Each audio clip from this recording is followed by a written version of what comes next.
ভাই নয়েজগুলোরে কাটানো যায় না। সাহায্যন্তব ঘ গুচ্ছ, তারপরে বেসটা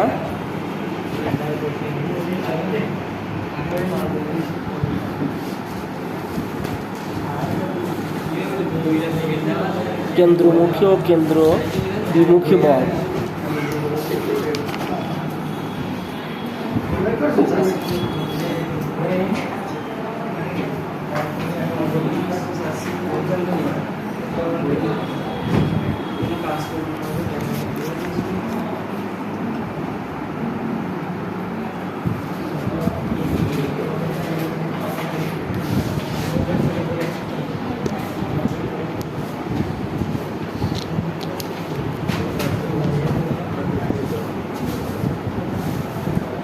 ঠিক আছে,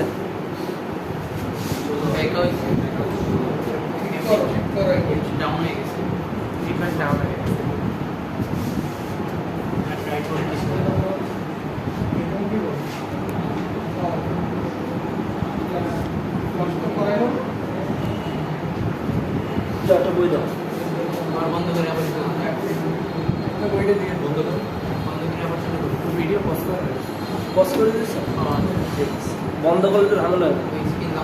আবার এবার রাখো, শুরু করো। দেখো ঘ গুচ্ছতে 4-এর ঘ 3 নম্বর। বই আমার একটা ওইখানে দেখে নাও, এটা নাও। 4-এর ঘ 3 নম্বরে দেখো যে 6000 রেডিয়ান পার সেকেন্ড কৌণিক বেগে, কৌণিক বেগকে আমরা ওমেগা দ্বারা প্রকাশ করি 6000 রেডিয়ান পার সেকেন্ড। এত বেগে একটি চাকার জড়তার ভ্রামককে আমরা আই দ্বারা প্রকাশ করি, তাই না?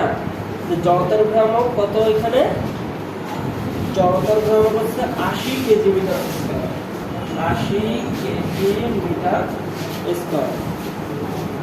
এত জড়তার ভ্রামক। এবার বলছি কি, শোষণ ব্রেক প্রয়োগ করে একে 30 সেকেন্ডে থামানো হলো, তাহলে আমাদের কিন্তু বুঝে নিতে হবে এইটা হচ্ছে ওমেগা নট ছিল, ঠিক আছে? আর থামানো হয়েছে মানে অবশ্যই কি এই এফ দিছিলাম, এফ ফ্রি বলেছিলাম, বলছিলাম কৌণিক বেগকে ওমেগা দ্বারা প্রকাশ করা হয়, আর কৌণিক ধ্রুবকটাকে থিটা দ্বারা, আর কৌণিক ত্বরণকে আলফা দ্বারা। এই জন্য থামানো হয়েছে মানে শেষ বেগ, এই শেষ বেগের ফিনিশ এফ দিছিলাম এখানে। থামানো হয়েছে মানে কত? 0। আচ্ছা, এবার হচ্ছে 30 সেকেন্ডে থামানো হয়েছিল, তাহলে টি কত? 30 সেকেন্ড থামানো হলো, শেষ। এই আমাদের উদ্দীপক। এবার আমাদের ক নম্বর প্রশ্ন, ব্রেক প্রয়োগ করা হলে এর কৌণিক ত্বরণ কত, তাই না? তো আগের হুবহু সেম, মানে আমরা শুধু ত্বরণ কি লিখি বলতো? V minus you by T. কৌণিক ত্বরণকে শুধু কি আর একে এটা কি দ্বারা প্রকাশ করা হয়? আলফা দ্বারা প্রকাশ হয়। আর ভি বেগকে ওমেগা শুধু করে এফ দিতে হয়, আর এটাকে ওমেগা নট দিতে হয় টি। নিউটনের চারটে সূত্র, গতিতে 4 সূত্র, 4 সূত্র হুবহু কপি করে দেব।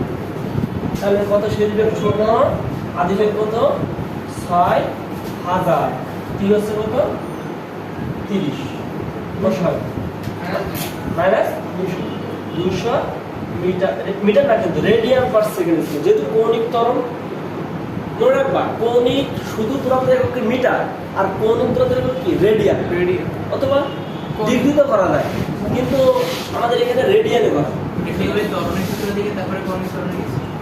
এটা না, আমি তোমাদের বোঝানোর জন্য বলেছি যে আমরা শুধু ত্বরণের সূত্র জানি, এটা জানি কিনা? এটা তো লিখবো না, আমি তো লিখবো এটা কৌণিক ত্বরণ কিভাবে লিখতে হয় তাই দেখো প্রসেসটা। কারণ ওইটা হুবহু কপি করা যাবে সবটুকু। কি লিখবা? Radian per second square. তোমার ত্বরণের একক মিটার পার সেকেন্ড স্কয়ার। এখানে মিটার না, দূরত্বকে কৌণিক দূরত্ব থেকে রেডিয়ানকে প্রকাশ করা হবে metre per second, radian per radian. এবার এই সময়ে মানে কত? ওই 30 সেকেন্ড সময়ে, ওই সেকেন্ড সময়ে এটি কতবার ঘুরবে, কথাটা যে এখানে কতবার ঘুরবে, কতবার ঘুরবে তুমি এটা খেয়াল করো। কত সেকেন্ড? সে 30 সেকেন্ডে। 30 সেকেন্ড, এই সময় 30 সেকেন্ডে সে কতবার ঘুরবে মানে n বের করতে হবে। ঠিক আছে, এটা সূত্রটা আমরা লিখে নাও।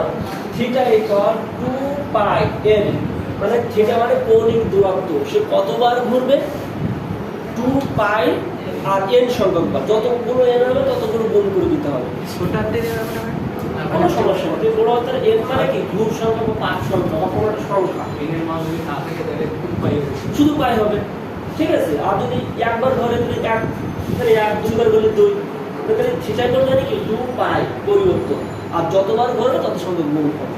তাহলে এটা খেয়াল করো, আমার বলছে যে ওই কয় সেকেন্ড সময়ে 30 সেকেন্ড সময়ে সে কতবার ঘুরবে, তাহলে আমার n বের করতে হবে। তাহলে আমরা জানি 30 সেকেন্ড সময় সেটা কৌণিক দূরত্ব অতিক্রম করেছে না, ওই কৌণিক দূরত্ব অতিক্রম করেছে এবং ওই সময় সে কতবার ঘুরেছে আমরা জানি থিটা ইকুয়াল 2 পাই n। তাহলে n মানে কি লিখবো বলো তো, থিটা বাই, ঠিক আছে দেখো, হ্যাঁ, তাহলে আমরা 2 পাই মান তো ফিক্স মুখস্থ মান, কিন্তু আমরা থিটার মান তো জানি না, জানি কি না, জানি না। কিন্তু এবার দেখো s মানে কি দূরত্ব, আর এখানে থিটা মানে কিন্তু দূরত্ব। আমরা s তো জানি কি বলতো, ut plus half at square. বলেছিলাম এখানে হুবহু কপি করা যাবে, s কি দ্বারা প্রকাশ করা হয়, থিটা, আর u কি দ্বারা ওমেগা, যেহেতু আদিবে এদের নট, আর হচ্ছে t প্লাস হাফ এই আলফা t স্কয়ার, হুবহু কপি করা যাবে। বলেছিলাম শুধু বলেছিলাম যে বেগের ক্ষেত্রে ওমেগা, আর ত্বরণের ক্ষেত্রে আলফা, আর দূরত্বের ক্ষেত্রে থিটা, সেইগুলো কখনো বসাই দেব, আর সব পুরো সূত্র একই। তো আমার এখানে কি থিটা বের করলে হয়ে যাচ্ছে, যেহেতু ওমেগা শূন্য, তাহলে ওমেগা কি শূন্য হয়ে গেল, তাহলে থাকলো কি হাফ, আলফা অলরেডি বের করেছি, মাইনাস কত 200 গুণ t মানে কত 30 তার হোল স্কয়ার। ওমেগা শূন্য 6000, ঠিক আছে, কিন্তু টি কত, ও সরি আমাদের তো ভুল হয়ে গেছে, ও ধরা দিয়েছে ওমেগা তো শূন্য না, ওমেগা বার তো শূন্য না, ওমেগা বার কত ছিল 6000 ছিল, ওমেগা এফ শূন্য ছিল। ঠিক আছে, তাহলে কি লিখবা 6000 গুণ গুণ 30 প্লাস হাফ ইনটু গুণ মাইনাস 200 গুণ 30 তার স্কয়ার। ঠিক আছে, ভুল ধরে দেওয়ার জন্য থ্যাংক ইউ। এবার দিবা নাই, অথবা আমি যা করতেছি তাই যেন না করা না হয়। কত হয় দেখো, 3 6 18, 1 2 3 4, 1 2 3 4, আর প্লাস দেওয়া যে মাইনাস 3 3 কে 9, 9 2 18, আবার ভাগছে তাহলে 9, আর 1 2 3 4, 3 4 এরকম হওয়ার কথা। 1 2 3 4, 1 2 3 4 কত হয়, বিয়োগ করব 1 2 3 4।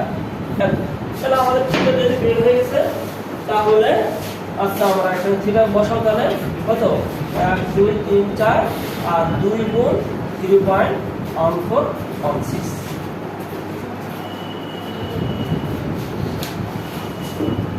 বলছো সবাই এটা, তাহলে মনে রাখবা কতবার ঘুরে, কতবার ঘোরা সূত্র কি n বের করতে হয়, n কি কিভাবে বের করবো, থিটাকে 2 পাই দ্বারা করতে হবে। এবার থিটা আমাদের এইভাবে বের করতে হবে।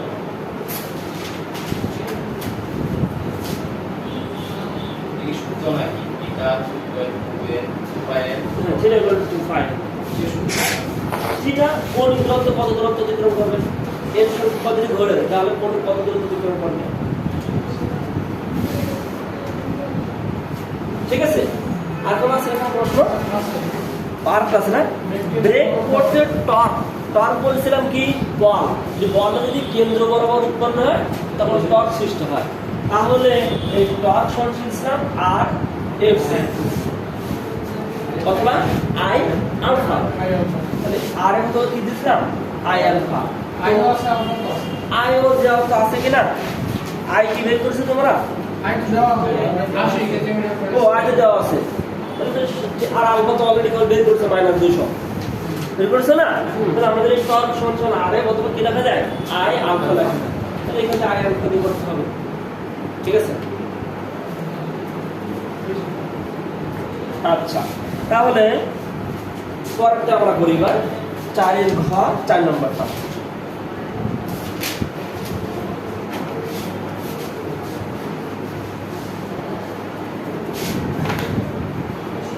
চারের ঘ 4 নম্বরটা খেয়াল করো সবাই। ওটা কি শেষ হয়েছে? আগেটা কি শেষ হয়েছে সবাই? আচ্ছা, তাহলে 4 এর ঘ 4 নম্বরটা খেয়াল করো। একটি ধাতব গোলকের ভর কত? 0.04 কেজি। তাহলে আমরা ভরটা লিখলাম 0.04 কেজি। একটি ধাতব গোলকের ভর 0.04 কেজি। এবার কি হয়েছে বলো? এবার হচ্ছে এটিকে 2 মিটার দীর্ঘ। আমরা জানি, বলেছিলাম যে যদি এটা যদি গোলক হয় তাহলে গোলকের দীর্ঘ কি গোলকের ব্যাসার্ধ বলা যায় না? বুঝলি না? এটা সুতা, ঠিক আছে? আমরা জানি কি যদি এভাবে ঘোরাতে হবে অবশ্যই কেন্দ্র বরাবরই ঘুরবে। তাহলে মনে করো কোনোটা কেন্দ্র বরাবর একটা সুতা, সুতার দৈর্ঘ্য আর সুতার ব্যাসার্ধ কি সেম? বুঝলি না?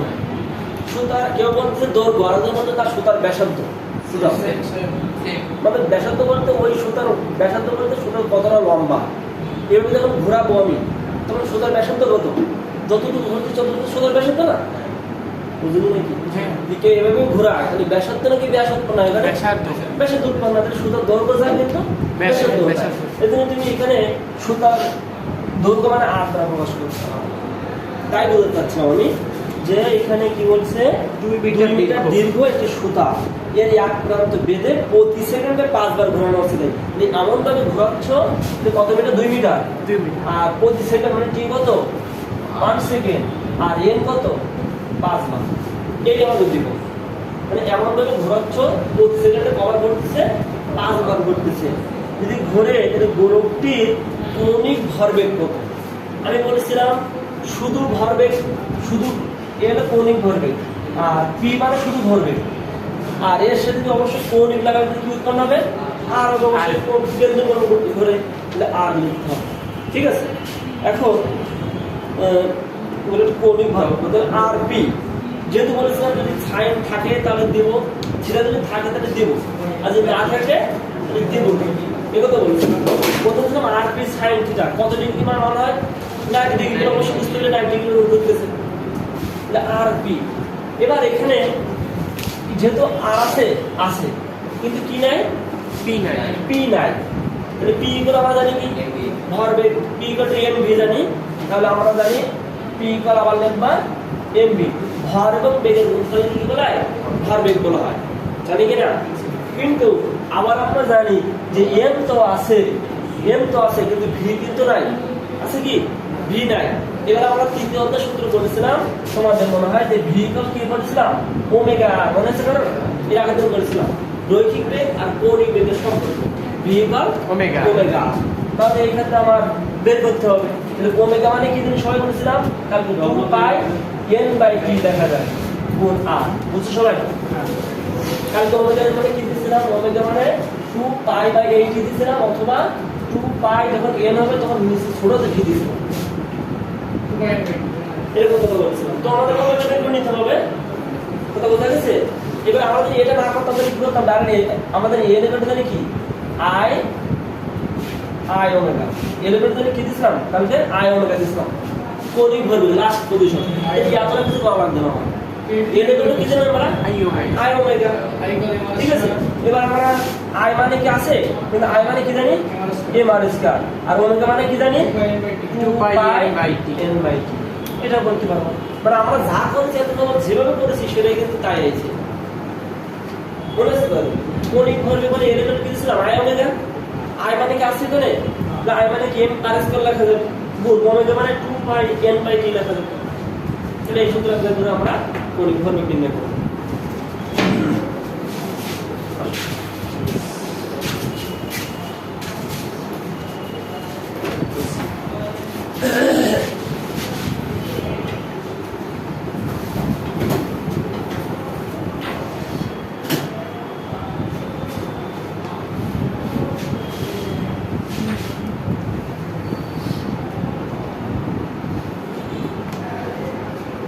দেরি কেন?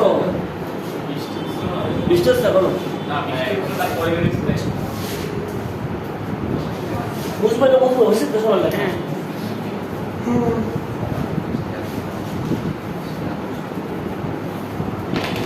আচ্ছা এবার হচ্ছে আমরা 4 আর আছে নাকি এখানে। এবার চলে আসো কেন্দ্র মানে গুচ্ছ কেন্দ্রমুখী ও কেন্দ্র বিমুখী বল, ঠিক আছে। আচ্ছা প্রথমটা আমরা করব, প্রথমটা কি আছে দেখো, যে একটি অনুভূমিক তল বরাবর সুতা বাঁধা একটি ঢিলকে সমদ্রুত মানে একই দ্রুতে বৃত্তাকারে ঘোরাচ্ছে। ওই ঢিলটির ভর কত? 5 কেজি। মানে এম কত? 5 কেজি। এটা কত নম্বর? 4 এর গুণ 1, 4 এর গুণ 1 নম্বর। 1 কেজি এবং কত বেগে ঘোরাচ্ছিলাম? সমদ্রুতিতে ঘুরছে এবং একটি অনুভূমিক তল বরাবর সমদ্রুত ঘোরানো আছে। এটা ঘোরাতে এবং বেগ কত? 3 মিটার পার সেকেন্ড এবং বৃত্তের ব্যাসার্ধ কত? আর কত? 1.2 মিটার, 1.2 মিটার ব্যাসার্ধের একটা বৃত্তের মধ্যে এটা বুঝি কেন্দ্রমুখী বল নির্ণয় করো। তো আমরা একবারে সহজ কেন্দ্রমুখী বল এম/r সবাই জানি কেন্দ্রমুখী বল m/r আর তো এখানে মান বসিয়ে দিতে হয়ে যাবে, এখন আর কথা নেই। বড় কথায় দেখো হয়েছে। আচ্ছা তাহলে এবার পরেরটা আমরা করবো, আমরা 4 এর গুণ 2 নম্বরটা করবো। শোনো এইগুলো করতেছি এই জন্য যেন আমাদের সৃজনশীল করার সময় সহজ হয়, কথা বোঝা গেছে। সৃজনশীল হয়তো এইভাবে হুবহু থাকে না। সৃজনশীল আমাদের কি তোমার ওই একটা উদ্দীপক থেকে উদ্দীপকটা গ এবং ঘ পর্যন্ত প্রয়োজন হয়, এই জন্য এগুলো আগে করলে সৃজনশীল করতে সময় লাগে না, মানে বোঝা যায় খুব তাড়াতাড়ি।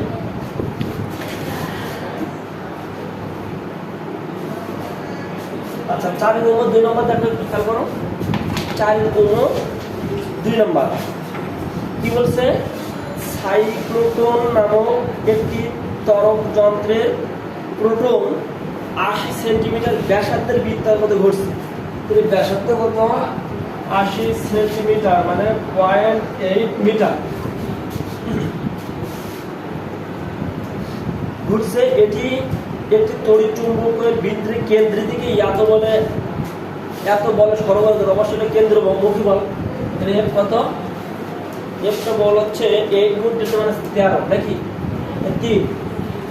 13 নিউটন।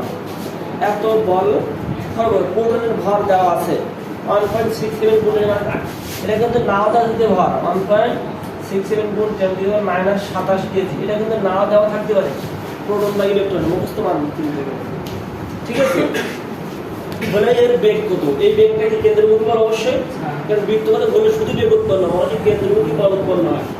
মানে ভি/হর মানে মেইন ফোকাস কিন্তু এম, মানে মেইন ফোকাসটা কিন্তু এম, সরি এম বলছি এফ। না আমরা জানি এই কেন্দ্রমুখী বল এফ সি/r জানি কি m/r। যেটা আমাদের বেগ বের করতে হলে কি লিখবা? বা f/c/r mv²। অতএব v কি লিখবো? f/c/r/m তার রুট, ঠিক আছে হয়েছে। এবার মান বসাই দেবো, এখানে তো আমার আর কিছু করার নাই, মান বসাই দিবা চলে আসবে। এবার 4 এর গুণ 3 নম্বর করলে আমাদের এইগুলো আর করা লাগবে না। 4 এর গুণ 3 নম্বর করলে আর আমাদের গুলো করা লাগবে না।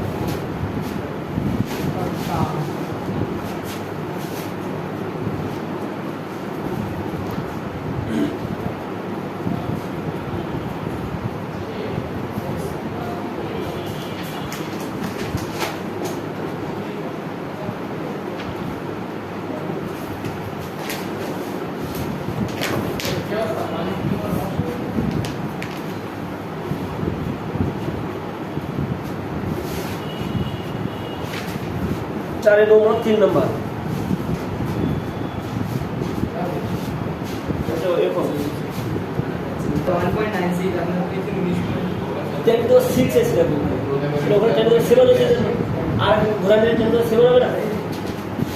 এখন কি বৈজ্ঞানিক শিখে আসছি না তোমাদের? আমি ফার্স্ট ক্লাসে বৈজ্ঞানিক গতি শিখাইছি। এই তোমরা ছিলে নাকি ওই সময়? ছিলে না, তোমরা তো ছিলাম, তোমরা দুজন ছিল মাত্র। কেন পুরস্কার ও পাইছে? বৈজ্ঞানিক পদ্ধতি সম্পন্ন আমি ও ছিল কে? ওই দিবায়ন বৈজ্ঞানিক গতি ওয়াতে করেছেন না, এক্সাক্ট এটা এটা কে যাও এটা বৈজ্ঞানিক পদ্ধতি করে নাই। আচ্ছা স্যার করো ইনশাআল্লাহ আবার। আচ্ছা তাহলে দেখো 4-এর 3 নাম্বার, 4-এর 3 নাম্বারটা দেখো সবাই। 4-এর 3 নাম্বার কি লেখা? যে 4 গ্রাম ভর বিশিষ্ট একটি বস্তুকে, বস্তুটার ভর হচ্ছে 4 গ্রাম মানে 0.04 কেজি। টেকনিক মনে রাখবা, এই 4 তাহলে আমাদের 3 অঙ্ক রাখা লাগবে। গ্রাম থেকে কেজি আসছে 3 অঙ্ক রাখা লাগবে, মানে 1000 দ্বারা ভাগ করতে হয়। তাহলে 3 অঙ্ক রাখতে হলে অবশ্যই এখানে দুটো শূন্য বলবে, ঠিক আছে? তাহলে আমাদের দেখা হয় দেখছো এরকম হবে, আমাদের লেখা হয় বুঝছে? 100 দিয়ে ভাগ করলে ওটা আসবে। 4 অঙ্ক রাখা লাগবে, মানে 3 অঙ্ক রাখা লাগবে। দরকার কি তুমি তো বুঝবা। 3 নম্বর করবো না আমরা এবার? 4 নম্বর 3 নম্বর বলতেছি। 4 গ্রাম ভর বিশিষ্ট বস্তুকে এত মিটার দীর্ঘ, তাহলে অবশ্যই দীর্ঘ কি ব্যাসার্ধ বলা যাবে, তাহলে অবশ্যই সুতার ব্যাসার্ধ বা দীর্ঘ কত 1.5 মিটার। এত মিটার ব্যাসার্ধের সুতার সাথে কিছু ঘোরানো হচ্ছে। এবার বলছে বস্তুটি 5 সেকেন্ডে 20 বার আবর্তন করে, মানে 5 সেকেন্ডে সে 20 বার ঘুরতেছে। টাইম 5 সেকেন্ড, 5 সেকেন্ড আর n 20 বার, 20 বার আবর্তন করে। সুতার টান, টান মানে টান যা বল তার ধাক্কা তাই। প্রথম দিন ক্লাসে বলছিলাম যে সুতার টান টি অথবা কি F = ওয়াট। আবার যেন বাই বলে ঘুরে না, এটা কি বলে লিখতে পারো অথবা F বলে লিখতে পারো। টান সুতার টান, টান মানে কি বলা যায় বলো তো? কি বলছিলাম? বল বলা যায়, বল ধাক্কা হলুন টানুন সব একই কথা। যেমন বল বের করবো, সুতার বল বের করবো। যখন বস্তুটা বৃত্তপথে এবং ঘুরতে থাকে কেন্দ্র বরাবর, তখন কিন্তু শুধু বলা হয় না, কেন্দ্রমুখী বল উৎপন্ন হয়। এটা অবশ্যই সূত্র হবে যদি কেন্দ্রমুখী বলে বলছে। আমরা জানি কি কি লিখবা? m ওমেগা স্কয়ার আর একটু ভালো হয়। আমরা জানি m ভি স্কয়ার আর m ওমেগা স্কয়ার দিয়েছিলাম, মনে আছে কিনা?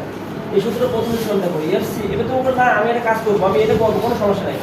m ভি স্কয়ার আর অথবা এটা প্রমাণ করে এটা পাইছিল m ওমেগা স্কয়ার আর।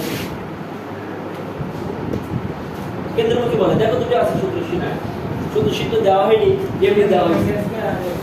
দিব তোমাকে দিয়েছিলাম পারে না। তাহলে এখানে m ওমেগা স্কয়ার আর করবো অথবা এটা করবো, তোমার খুশি। তাহলে আমরা m আর ওমেগা তো দেওয়া নেই, আছে নাকি? যদি n যেতে দেয় তাহলে কি লেখা যাবে? 2πn/t গুণা, বুঝছো সবাই? m আর ওমেগা যদি না থাকে তাহলে ওমেগা মানে কি লেখা যায় বলেছিলাম? 2πn/t।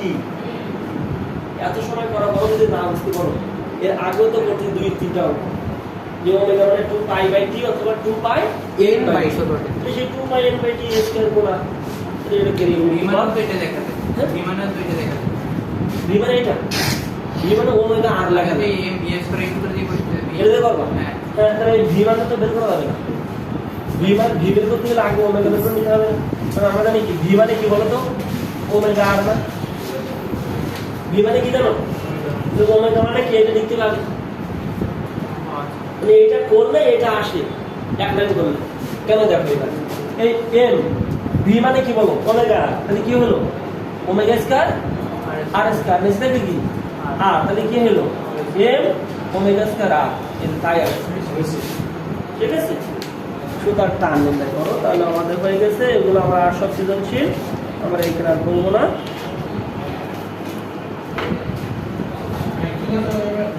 দেখতেছি কোথায় যাবো, সুতার টান। হ্যাঁ এবার আমরা 4 10 নম্বরে চলে যাও। 4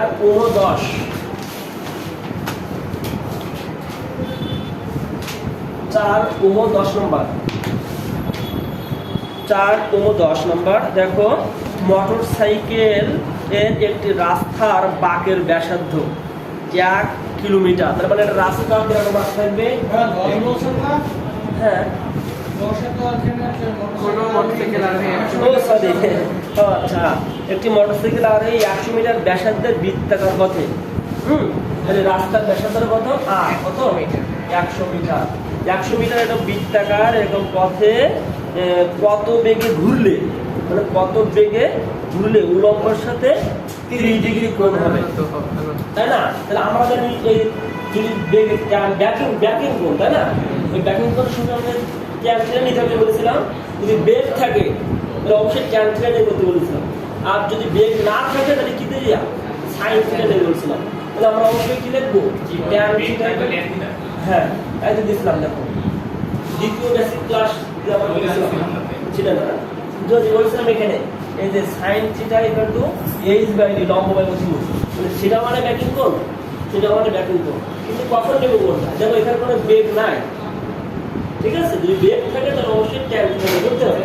ট্যান থিটা করলে v স্কয়ার বাই rg, যেহেতু আমাদের বেগ বের করতে হবে তাহলে বেগ v স্কয়ার ইকুয়াল টু কি লিখবা, rg ট্যান থিটা। এবার r কত ছিল 109.8, আর ট্যান কত ডিগ্রি 30, তার রুট v ইকুয়াল। আমাদের এখানে সৃজনশীল আসবে কিন্তু বেশি প্রশ্ন এইগুলো, এই ব্যাকিং কোণ নির্ণয় করতে বা কত কোণে ঘুরলে দুর্ঘটনা হবে না, এরকম প্রশ্ন। 10 হয়েছে সবাই? 10 যদি সবার হয় তাহলে তোমরা 11 নম্বরটা করে দেখাও। সবাই আমাকে একটু 11 নম্বরটা করে দেখাও। 11? জি, 11 নম্বরটা, যে কোন সাইকেল আরোহী 50 মিটার ব্যাসার্ধের বৃত্তাকার পথে 9.8 মিটার পার সেকেন্ড যদি ঘুরে উলম্বের সাথে কত কোণে থাকতে হবে। এবার কি বলেছে, বেগ দিয়ে দিয়েছে, এবার কত, মানে ওই বেগে যদি চলতে চাই আমি আমার কত কোণ লাগবে, এটা সবাইকে করে দেখাও।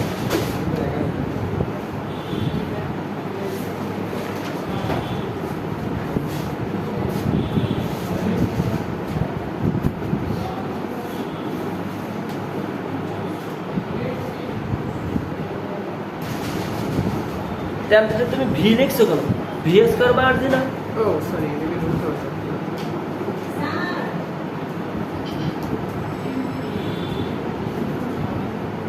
পরেরটা করে দেখো 4 × 11, যে কোন সাইকেল আরোহী যদি 50 মিটার ব্যাসার্ধের বৃত্তাকার পথে 9.8 মিটার পার সেকেন্ড বেগে ঘুরতে গেলে তাহলে উলম্বের সাথে তাকে কত কোণ লাগবে? জি, এটা করো। হয়েছে সবাই? কত ডিগ্রি হয়েছে বলো? 11 ডিগ্রি। সবার হয়েছে? কোন সূত্রে অ্যাপ্লাই করে করছো? rg। গুড, হইলে সবার ভালো।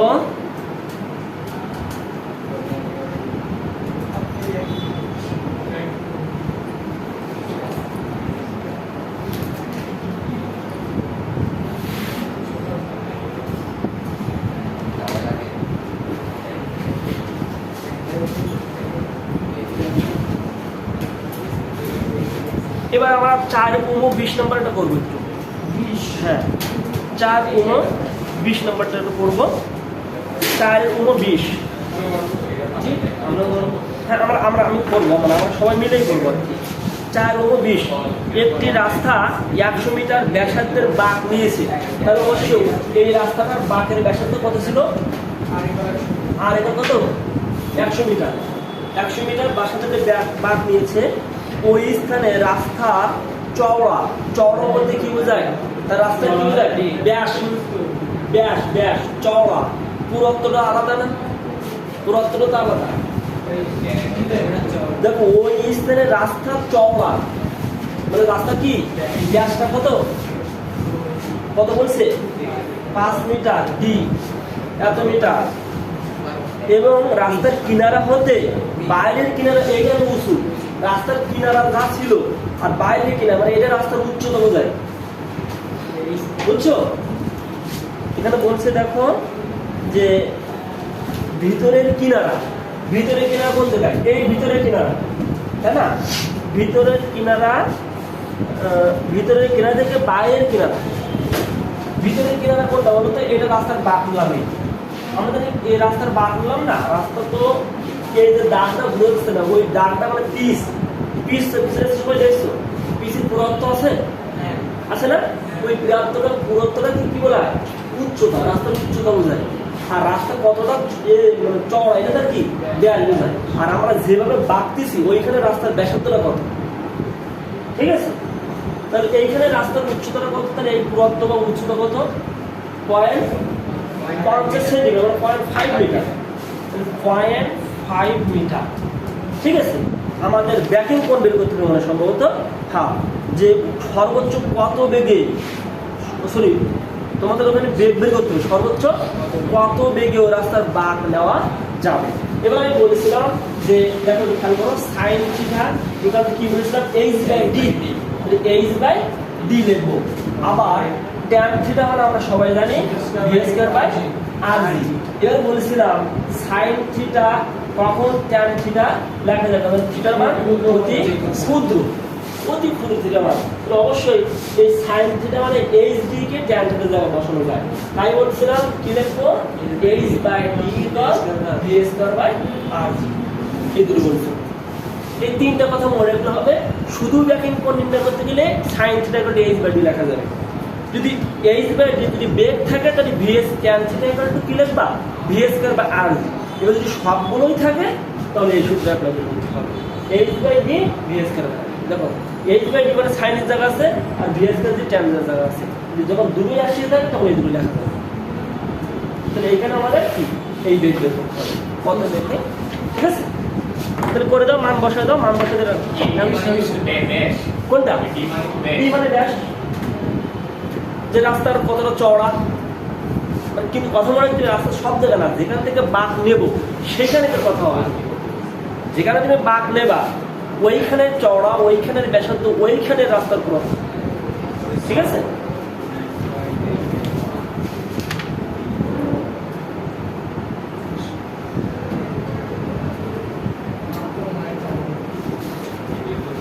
আর আমরা করবো না, সংঘর্ষ করছি সব।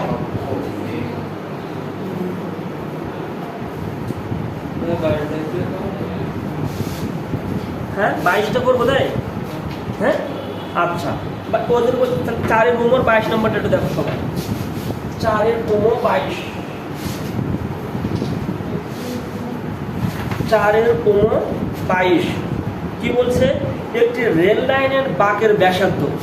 আমরা জানি এটা রেল লাইন এরকম থাকবে, সেটা বাঁক থাকবে, মনে করে বাঁকটা ধরে নিলাম এই, এখান থেকে বাঁক হচ্ছে এর ব্যাসার্ধ কত, 450 মিটার। এত রেল লাইনের বাঁকের ব্যাসার্ধ আছে এবং রেল লাইনের পাত দ্বয়ের মধ্যবর্তী দূরত্ব। তাহলে এটা অবশ্যই কি, এটা এসে তার রাস্তার ব্যাস, বুঝলি, এটার পাতি থাকে, এটা তো পাড়ি থাকে না, মধ্যবর্তী দূরত্ব কত, তো ওইটা রাস্তার ব্যাস বোঝা যাচ্ছে। ডি কত, পাতের মধ্যবর্তী দূরত্ব কত, 1 মিটার।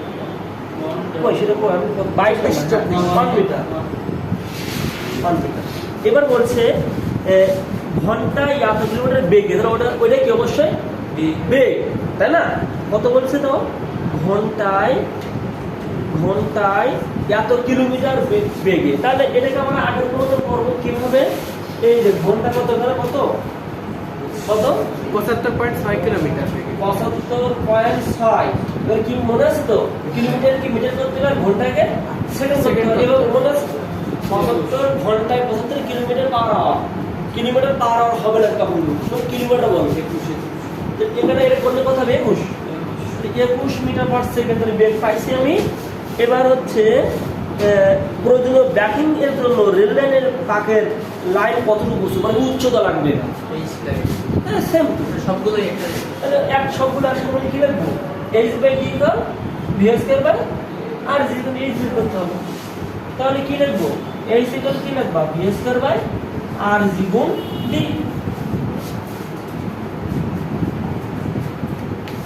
কত হয় দেখো, তাহলে তাই 0.1 মিটার। এখানে কত দিয়েছে, 0.99 মানে 1 দেখো তো, বুঝছো।